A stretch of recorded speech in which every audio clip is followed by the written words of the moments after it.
Hello dear friends, मेरा नाम जोगिंदर सिंह है। आज हम बात करने वाले हैं ESBI के ऊपर। हाँ दोस्तों, ESBI क्या है, हम इसके बारे में गहराई से समझने वाले हैं। एंड आप पूरी दुनिया के अंदर 4 ऐसे तरीके हैं जिससे इंसान पैसा कमाता है और अपनी लाइफ को एक स्टैंड करता, अपना फ्यूचर बनाता है। एंड 4 ऐसे कैटेगरीज कौन सी है, हम उसके ऊपर बात करने वाले हैं। और इसमें से आपको 3 चीजें वो बहुत अच्छे तरीके से सीखने को मिलेगी कि हम कौन सी कैटेगरीज में आते हैं और हमारे लिए कैटेगरीज कौन सी बेस्ट रहेगी। एंड हमें फर्स्ट और सेकंड कैटेगरी से हम थर्ड कैटेगरीज में कैसे जा सकते हैं। अब इसके अंदर कि सबसे ESBI क्या होता है कि सबसे पहला चीज है यो ई मीन्स एम्प्लॉइज।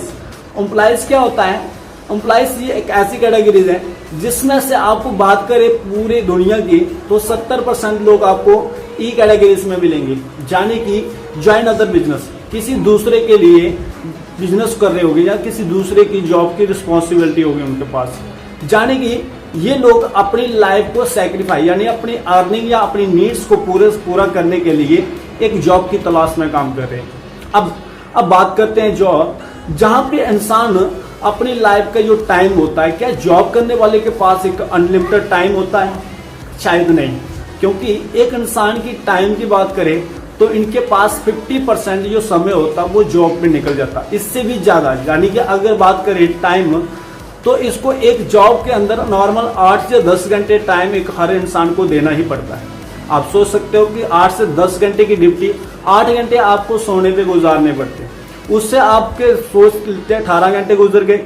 एंड सुबह 3 घंटे फ्रेश होने के लिए, शाम को 3 घंटा फ्रेश होने के लिए, आपके पूरे दिन के 24 घंटे है जो वो पूरे फिनिश हो जाते हैं। आप सोच सकते हो कि आपके पास जो समय होगा वो बहुत कम होगा। पहली चीज दोस्तों इसके अंदर ये चीज सीख सकते हैं कि अगर मैंने अपनी लाइफ के अंदर कोई जॉब करनी है तो उसके लिए एक अच्छी डिग्री करनी होगी। एंड अच्छी डिग्री करने के बाद आपको क्या करना, 22 से 23 साल की एज में एक इंसान जॉब करने के लिए घर से बाहर निकलता है। अब जॉब करने के लिए जब घर से बाहर निकलता है, आज इंडिया की पॉपुलेशन के हिसाब से 132-33 करोड़ की पॉपुलेशन में से 40 से 50 करोड़ ऐसे जंगजू जनरेशन होगी जो एक अच्छे जॉब की तलाश में होगी। आप सोच सकते हो अगर आप एक दुनिया के सबसे एजुकेटेड पर्सन हो तो इससे ज्यादा भी बहुत सारे लोग होंगे जो इससे भी ज्यादा एजुकेटेड होंगे। आप सोच सकते हो कि पूरी दुनिया जॉब के पीछे ही पड़ी हो। अब आप सोच सकते हो कि मेरा जो जॉब मिलेगा 100 में से 1। जॉब बुरी चीज नहीं है, लेकिन आपका इसमें ये पहचानना है कि मेरा यहाँ पे फ्यूचर है कि नहीं है। पहली चीज आपको समय देना पड़ेगा। टाइम 22 साल की इसमें जॉब कर रहे हो, अगर आप 30 साल तक जॉब किया तो आपको 31वें साल से फिर से आपको जॉब करना पड़ेगा, तब भी पैसा आएगा। अगर आप 31वें साल जॉब नहीं किए तो आपको पैसा नहीं आएगा। अब इसमें बात क्या है कि आप बात करें पैसे की, तो पैसा आपके पास लिमिट के हिसाब से होगा। आप ज्यादा अर्निंग नहीं कर पाओगे, जाने कि आपके पास एक लिमिट होगी। अगर आपकी सैलरी 15,000 है तो आपको 15 ही मिलेगा, फिर आपको 16 नहीं मिल सकता। आपका टैलेंट बेशक जरूर आगे होगा, आपके पास एनर्जी जरूर अच्छी होगी, आप बहुत एजुकेटेड हो, लेकिन वो टैलेंट, वो जो एनर्जी आपकी, जो आपका एक्सपीरियंस होगा, वो उसका एक्सपीरियंस का जो बेनिफिट्स है वो बॉस को मिलेगा, ना कि आपको मिलेगा। कमाने के लिए अगर 16,000 रुपये भी कमा सकते थे, 18 भी कमा सकते थे, लेकिन आपको लिमिट है। यानी अगर 18,000 रुपया आपकी सैलरी करनी है तो आपको 1 साल काम करना पड़ेगा, तब जाके आपकी सैलरी 18,000 होगी। तब तक आपको क्या करना पड़ेगा, तब तक आपको कंटिन्यूसली आपको 15,000 पे ही काम करना होगा। अब बात करते हैं कि पैसा, अगर आने वाले 5 साल के बाद एक जॉब कर रहे हो, अगर आने वाले 5 साल के बाद अपना कैरियर देखो, ये मैं अपने लेवल को कहाँ पे मेंटेन कर पाता हूँ। चलो कैलकुलेट कर लेना, आपके पास कैलकुलेशन होगा। अब 10,000 रुपये पर मंथली के हिसाब से, पर महीने के हिसाब से आप क्या कर रहे हो, सेविंग कर रहे हो। 5,000 रुपया आपको नॉर्मल खर्चे में जाएगा। 1 साल के अंदर आपके पास जो खर्चा होगा यानी 1,20,000 रुपया अर्निंग होगा, आप सोच सकते हो। एंड उसके बाद आपका जैसे जैसे खर्चा बढ़ेगा, जैसे जैसे आपकी सैलरी बढ़ेगी, वैसे वैसे आपका खर्चा भी बढ़ेगा। अब आपको लगता है कि मेरी सैलरी बढ़ी है, आपको ये भी लगेगा कि आपका जो खर्चा होगा वो भी बढ़ेगा। अब आने वाले पहले जो 5 साल पहले थे, लोगों के पास इतने खर्चे नहीं होते, मोबाइल फोन वगैरह नहीं होते थे, एंड ये टीवी, फ्रिज, कूलर वगैरह ये सब चीज़ें की जरूरत नहीं होती थी। लेकिन आज के टाइम में जिस हिसाब से आपकी सैलरी इंक्रीज होती है उस हिसाब से आपके खर्चे भी बढ़ जाते हैं। अगर आपकी 1000 रुपया सैलरी बढ़ी है 1 साल के बाद, तो 1 साल के अंदर न्यू खर्चे भी आपके बढ़ चुके होंगे। आप सोच सकते हैं कि उसके अंदर मेरा जो कैरियर होगा वो बहुत ज़्यादा कम होगा, सैलरी के अकॉर्डिंग में भी मेरा फ्यूचर बहुत कम होगा। तो अगर आप उस जगह पे जॉब कर रहे हो तो 10,000 रुपया सेविंग मान के चलते हैं आपकी, तो आपने 5 साल काम किया तो आपकी जो सेविंग होगी वो मान ले 6 लाख रुपया होगी। अब 5 साल, अगर आपकी एज आज की डेट में 22 साल है एंड 27 साल की एज तक आपके पास जो बड़ी जरूरत बन जाएगी, सबसे पहले नंबर आपको जो खुद की मैरिज करनी होगी, उसके लिए आपको चाहिए कम से कम 5 साल के बाद। आज की डेट में 5 लाख में 6 लाख में नॉर्मल मैरिज होती नहीं है। एंड अगर आप बात करें आने वाले 5 साल के बाद, तो 10 लाख रुपए की जरूरत बनेगी, आपको पैसे फिर की कम पड़ जाएंगे। उसके बाद सेकंड नंबर, आपको घर में कार चाहिए। नॉर्मल आपकी फैमिली कोई इमरजेंसी में घर में कोई बीमार हो जाता है, उसको हॉस्पिटल ले जाना, आपको एक नॉर्मल गाड़ी भी चाहिए होगी जो आप जल्दी से जल्दी हॉस्पिटल है आप नहीं ले पाओगे, तो आपको एक कार चाहिए होगा। एंड आपके पास तीसरी जो जरूरत होगी, आपको घर बनाना होगा, क्योंकि पापा ने बनाया, मेरे पापा ने अगर बनाया होगा तो वो मेरे लिए बनाया होगा, आने वाले बच्चों के लिए, आने वाली जनरेशन में, अपने फ्यूचर के लिए। तो मुझे अपना घर खुद का तो स्टैंड करना पड़ेगा। 10 से 15 लाख रुपये मेरी जो जरूरत होगी, 25 से 30 लाख रुपये मेरे पास जो सेविंग होगी वो 5 से 6 लाख रुपया। आप सोच सकते हो बहुत सारे लोग जो होंगे किस्तों में अपनी गाड़ी लिया होगा या बाइक लिया होगा। अब बात करते हैं कि अगर आपके पास पैसा नहीं है तो सेविंग भी नहीं हो पाएगा। अब बात करते हैं कि हमारे पास फ्रीडम होगा, फ्रीडम नहीं हो पाएगा, क्योंकि हम एक दूसरे के लिए काम करें। अगर फ्रीडम एंजॉय करना स्टार्ट कर दिया तो हमारे पास जो अर्निंग है वो बहुत ज़्यादा कम हो जाएगी। लोग बात करते हैं रिटायरमेंट की, लोग पहले जो जमाने में बात करते हैं तो रिटायरमेंट के लिए बहुत सारे लोग क्या करते थे, इंसान जॉब करता था। लेकिन आज के टाइम में वो रिटायरमेंट खत्म हो चुकी है। आज के टाइम में वो रिटायरमेंट बहुत कम लोगों को, यानी कि रिटायरमेंट के बाद पेंशन मिलता है। आप सोच सकते हो कि अगर मैं एक रिटायरमेंट लेने के बाद का मतलब होता है कि मैं फाइनेंशियली तरीके से रिटायर हूँ, मुझे दोबारा काम करने की जरूरत नहीं मिली। लेकिन आज रिटायरमेंट होने के बाद भी आपको काम करना ही पड़ेगा, क्योंकि एक्टिव इनकम होगी। अब इसके बारे में भी लास्ट में जाके बात करते हैं कि एक्टिव और पैसिव इनकम के क्या अंतर है। अब बात करते हैं कि आपको नेक्स्ट लेवल, अगर आप इस जगह पे निकलते हो, आपकी जॉब 50 साल 60 साल, अब 50 से 60 साल के बाद आप बाहर निकलते हो तो आप किस कैटेगरीज में आते हैं, सेल्फ एम्प्लॉयड की कैटेगरी में आते हैं। 70% तो आपको एक जॉब की कैटेगरीज में थे, अब 15% आपको, यानी कि 15% आपको किस कैटेगरीज में आ जाएगी, सेल्फ एम्प्लॉयड की कैटेगरीज में। सेल्फ एम्प्लॉयड क्या होता है, इसमें होता है कि जैसे लाइक आप सोच सकते हो कि आपकी एक दुकान है, किराने की शॉप होगी, ऑटो चला रहे हो आप, जहाँ लाइक कोई आपको शोरूम होगा, यानी कि जिसको आप खुद मेंटेन खुद रन कर रहे हो, उसको बोलते हैं सेल्फ एम्प्लॉयड। अब इसमें भी आपको बात करें टाइम की, तो ये आपके पास टाइम होगा वो बिल्कुल नहीं होगा। सुबह मॉर्निंग, अगर आपने 10 लाख रुपए की शॉप ओपन की, आप सोच सकते हो कि मुझे सुबह मॉर्निंग में 6 बजे उठना पड़ेगा। एंड 6 बजे उठने, आपके पास कस्टमर आए या ना आए उससे मैटर नहीं पड़े, आपको शॉप ओपन चाहिए। क्यों? क्योंकि क्या पता है उसी घंटे के अंदर कोई 4 कस्टमर आएगा। अगर आपकी शॉप बंद रहेगी तो आपका कस्टमर दूसरी जगह पे चला जाएगा। तो आपको जाने की टाइम से पूरा अलर्ट होना पड़ेगा। एंड बात करें पैसा, तो पैसे आपको पता है कि अगर मैं 100 रुपए की कोई चीज सेल करता हूं तो उसमें से 5 रुपए या 10 रुपए का मेरा प्रॉफिट होगा। अगर पूरे दिन का मैंने कम से कम 50,000 का सेल आउट करता हूं तो जिसमें से 50,000 की सेल आउट में मुझे 500 रुपये या 600 रुपया या 1,000 रुपये मेरा प्रॉफिट बनेगा। यानी कि मार्जिन होगा जो आपको 2 रुपये 3 रुपये। आप सोच सकते हो आपके घर में अगर मैंने खुद ऑलरेडी एक शॉप किया हुआ था तो देन उसके ऊपर यानी कि मेरे को मार्जिन मिलता है। एक टॉफी का डब्बा होगा तो देन उसमें 10 टाइप, अगर 10 टाइप घर के अंदर यूज हो गया तो टॉफी का जो जितना भी प्रॉफिट खत्म हो जाता था। अगर मान लीजिए ऑयल होता जो घरों में यूज करते ऑयल, अब उसकी बात करते तो एक पेटी अगर आती है तो इसमें एक बोतल भी अगर घर में जूस हो गया तो मेरा प्रॉफिट खत्म हो जाएगा।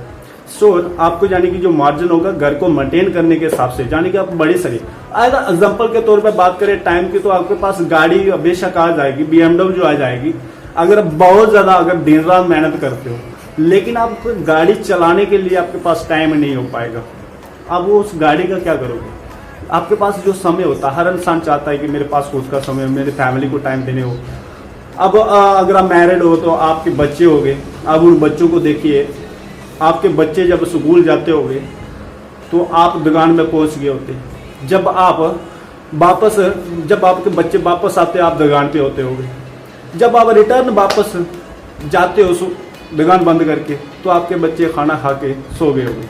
आप सोच सकते हो कि वहाँ पे मेरे को पूरी ज़िंदगी टाइम देना पड़ेगा। रिटायरमेंट की बात करते तो वहाँ पे आपका रिटायरमेंट नहीं होगा, क्योंकि आपको तब तक काम करना पड़ेगा जब तक आपकी बॉडी काम कर रही है। आपने बहुत सारी शॉप्स देखी भी होगी ऐसी, एक्टिव तौर की तरह पैसा। अब बात करते हैं नेक्स्ट लेवल, मुझे बिजनेस। अब बिजनेस में ना, बी फॉर बिजनेस। अब बिजनेस क्या होता है? क्योंकि बिजनेस होता है, सॉरी नहीं, आपको बिजनेस का मतलब होता है कि आपके लिए बहुत सारे लोग काम करें। एग्जाम्पल के तौर पे लाइक टाटा बिरला है, मुकेश अंबानी है, एंड ऐसे बहुत एक्स्ट्रा। देन उनके पास क्या होता है, बहुत सारी टीम काम कर रही होती है। वो खुद काम नहीं करते हैं, उसके लिए टैलेंटेड लोग काम करते हैं, अच्छे से अच्छे लोग एजुकेटेड काम करते हैं, बीटेक एमटेक पर्सन भी उनके लिए काम करेंगे। अब उनके पास पैसा कैसे आता है? ऐसा नहीं है कि वो पैसा कोई लॉटरी है, 24 घंटे उसी के पास है, 24 घंटे एक अमीर इंसान के पास होते हैं, वो 24 घंटे एक गरीब इंसान के पास है। अब वो इंसान अगर पैसा कमा रहे हैं तो वो इतना पैसा कैसे कमा रहे हैं? क्योंकि वो 24 घंटे के अंदर ही वही पैसा करोड़ों रुपए कमा रहे हैं। एंड हमारे पास भी वही 24 घंटे है जिसमें हम लोग पैसा कमा रहे हैं, पर लेकिन हम 15,000 रुपये क्यों कमा रहे हैं, वो करोड़ों रुपए कैसे कमा रहे हैं? क्योंकि उन्होंने टाइम को मल्टीप्लाई कर लिया। अब टाइम को मल्टीप्लाई कैसे कर ले? क्योंकि उनके पास जो टाइम था उस टाइम को क्या कर लिया, जहाँ पे उनका यानी कि उन्होंने खुद को काम करते तो कम से कितना काम करना पड़ता, 12 घंटे काम कर सकता है एक इंसान 24 घंटे में, 12 से 14 घंटे काम कर लेगा, ज्यादा से ज्यादा एफर्ट करेगा। लेकिन उस बिजनेसमैन ने क्या कर लिया, अपने टाइम को मल्टीप्लाई किया, जहाँ पे 12 घंटे खुद ना देखे हुए उसने क्या कर लिया, लोगों से काम करवा लिया। अब लोग बहुत सारे काम करने वाले, अब उन्होंने जब लोगों से काम करवा लिया, जहाँ पे 100 की टीम अगर उसके लिए काम कर रही है, तो आप सोच सकते हैं 1% से अगर 1 घंटे का काम करेगी तो आपके लिए 100 घंटे का काम होगा। अगर जहाँ पे आपको 12 घंटे का अगर 15,000 में महीने पे मिल रहा था, 100 घंटे का आपको कितना प्रॉफिट आएगा भैया, आप खुद सोच सकते हो। तो आप सोच सकते हो टाटा बिरला के पास कितनी दुनिया काम कर रही होगी। इसलिए जो करोड़पति है वो और करोड़पति बन रहा है, एंड जो अमीर गरीब है वो और गरीब हो रहा है, अमीर का और अमीर हो रहा है। आप सोच सकते हो दोनों के अंदर भी सिर्फ इतना सा डिफरेंस है, क्योंकि वो टाइम को मल्टीप्लाई कर लेते हैं, उनके लिए दुनिया काम करती है और हम क्या करते हैं, हम दूसरों के लिए काम करते हैं। अब सेम बात करते हैं टाइम की, तो उनके पास जो टाइम होता है वो अनलिमिटेड होता है, यानी कि वो जहाँ पे भी जाए वो जा सकते हैं। अगर वो दुबई जाना तो जा सकते हैं, घूमने जाना जा सकते हैं, फैमिली के साथ नाश्ता करना वो करते हैं, फैमिली को कहीं टूर पे लेना है वो जाते हैं। BMW जो गाड़ी होती है जो वो किसके पास होगी, बिजनेसमैन के पास होगी। आप सोच सकते हो। पैसे की बात करते हो, पैसा अनलिमिटेड होता है उसके पास, जितना चाहे उतना अपने बिजनेस को रन कर सकता है। अब बात करते हैं नेक्स्ट लेवल, यानी कि investor, I for investor. Investor की बात करें, अगर आपने इन्वेस्टर की बात करें तो is a lot of money and lot of time. आपके पास बहुत सारा टाइम है एंड बहुत सारी मनी है, बट इस कैटेगरी में आने के लिए आपको बिग रिस्क भी उठाना पड़ता है। आपके पास पहले से ऑलरेडी कम से कम लाखों रुपये होने चाहिए, तब जाके आप एक इन्वेस्टर की कैटेगरी में जा सकते हो। लेकिन अगर आपके पास नहीं है तो आपको क्या करना पड़ेगा, आप आप सोच सकते हो कि कौन सी कैटेगरी आपके लिए बेस्ट रहेगी। इसमें से आपको थोड़ा सा एक्सप्लेन कर देता हूं। अगर आप जॉब की कैटेगरी में 22 साल की एज में आपने क्या किया, जॉब को पकड़ लिया।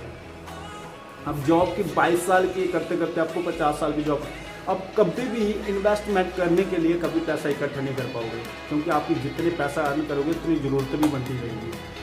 अब नेक्स्ट बात करते हैं सेल्फ एम्प्लॉयड की। आप एक बार वहाँ पे घुस गए तो कभी भी आप उधर से बाहर नहीं निकल पाओगे। 22 साल की एज में अगर आपने बिजनेस को स्टार्ट कर दिया तो आप सोच सकते हो कि मैं 22 साल की अगर मैं बिजनेस में, बेशक 1 साल फेल हो जाता, 2 साल फेल हो जाता, 3 साल फेल होता, 4 साल फेल, 5वें साल अगर आपका बिजनेस बड़ा बूम करना स्टार्ट कर देता। ये लोग सिस्टम को तैयार करते हैं, एक आइडियाज के ऊपर काम करते हैं एक बिजनेसमैन, और एक्सपीरियंस और नॉलेज इकट्ठी करते हैं। अगर मुझे स्कूल में पढ़ाई लिखाई करनी है, एक अच्छी जॉब करने के लिए 15 साल स्कूलों में पढ़ाई लिखाई करता हूँ, लेकिन मैं बिजनेस के लिए इतने एजुकेशन नहीं ले पा रहा हूँ, इसलिए मैं बिजनेस में कामयाब नहीं हो रहा। तो जो आपको यानी कि अगर फेल हो रहे हो तो वो आपका एक्सपीरियंस होता है, आप उसको दोबारा से यानी कि प्रैक्टिस कर सकते हो, अपनी गलतियों को देख सकते हो और सुधार सकते हो, अपने बिजनेस को दोबारा से टर्न कर सकते हो आप। देन आपको रेगुलर 5 साल के बाद आपको पता है कि आम का पेड़ थोड़ा फलने में, थोड़ा बढ़ने में टाइम लगेगा। एक आप गेहूं लगाते हो तो गेहूं लगाने में आपको फटाफट यानी कि 6 महीने के बाद आपको क्या मिल जाएगा, उसका रिजल्ट मिल जाएगा। एंड दोबारा से आपको न्यू फसल लगानी होगी, एंड दोबारा से 6 महीने के बाद फिर दोबारा लगाना पड़ेगा, फिर रिजल्ट आया फिर दोबारा लगाना पड़ेगा, मतलब कंटिन्यू करते बढ़े। उससे एक आम का पेड़ लगा लेते हो आप, जब आम का पेड़ लगा लेते हो, एक बार आपने आम का पेड़ लगा दिया, आपको पता है कि वो आम का पेड़ बढ़ने में आपको 5 साल लगेगा, पानी देना पड़ेगा डेली, एंड पानी देते देते आपको 5 साल लगेगा। पर एक बार जब फल लगना स्टार्ट हो गया तो वो पूरी जिंदगी भर पैसा फल देगा। सेम आपको यानी कि बिजनेस लाइन में एक ऐसा सिस्टम अगर रन कर दिया, एक ऐसा सिस्टम तैयार कर लिया, पूरी जिंदगी तक पैसा दे सकता है। उसके बाद बात करें इन्वेस्टमेंट की। अगर आपने जहाँ पे बिजनेस लाइन में अपना 22 साल के अंदर स्टार्टअप करते हो, तो आप जाने की ज़्यादा नहीं तो 40 से 45 साल की ऐसी आप एक इन्वेस्टर बन सकते हो, 35 साल में भी बन सकते हो। बहुत सारे आज की डेट में जो बिजनेस कैटेगरीज में है, 19 साल की एज में भी करोड़पति बन चुके हैं, 20 साल की एज में भी बहुत सारे करोड़पति बन चुके हैं। ऐसा नहीं है कि पैसा नहीं कमा रहे, बहुत सारे कमा रहे, लेकिन मुझे फील्ड कौन सी होगी, उसकी फील्ड बिजनेस कैटेगरीज में। अब बिजनेस कैटेगरीज में आपको आना है। अब आपको ये लगेगा मुझे कौन सा बिजनेस करना है जो मेरे पास है, बहुत बिजनेस करने के लिए बहुत सारा पैसा लगता है। सर नहीं, बिजनेस करने के लिए बहुत सारा पैसा नहीं, एक छोटा सा आइडियाज काम करता है। अगर आपको भी बिजनेस करना हो इन फ्यूचर, अगर आपको बिजनेस करना हो तो आप मुझे व्हाट्सएप कर सकते हो। इन फ्यूचर आपकी जरूर मदद करेंगे। हमारे पास एक बिजनेस अपॉर्चुनिटी होगी, आप जरूर कर सकते हो विदाउट इन्वेस्टमेंट। आप बहुत ज़्यादा कोई इन्वेस्टमेंट करके नहीं बिजनेस है, एक नॉर्मल इन्वेस्टमेंट के साथ आपको ये भी बताएंगे ये बिजनेस कौन सा करना है, कितने टाइप्स के बिजनेस होते हैं और कौन सा बिजनेस आपके लिए बेस्ट रहेगा। 21 सेंचुरी के अंदर आपके लिए कौन सा बिजनेस बेस्ट रहेगा। आप मेरे नीचे व्हाट्सएप नंबर है, आप व्हाट्सएप पे कनेक्ट कर सकते हो और मुझे मैसेज कर सकते हो। अगर आप बिजनेस करना चाहते हो तो बिजनेस के टॉपिक पे बात करते हैं। बाकी अगर मेरी वीडियो आपको अच्छी लगी है तो लाइक कर दीजिएगा, कमेंट कर दीजिएगा, एंड जो सब्सक्राइब का बटन है उसको दबा दीजिए। And thank you. अगर आप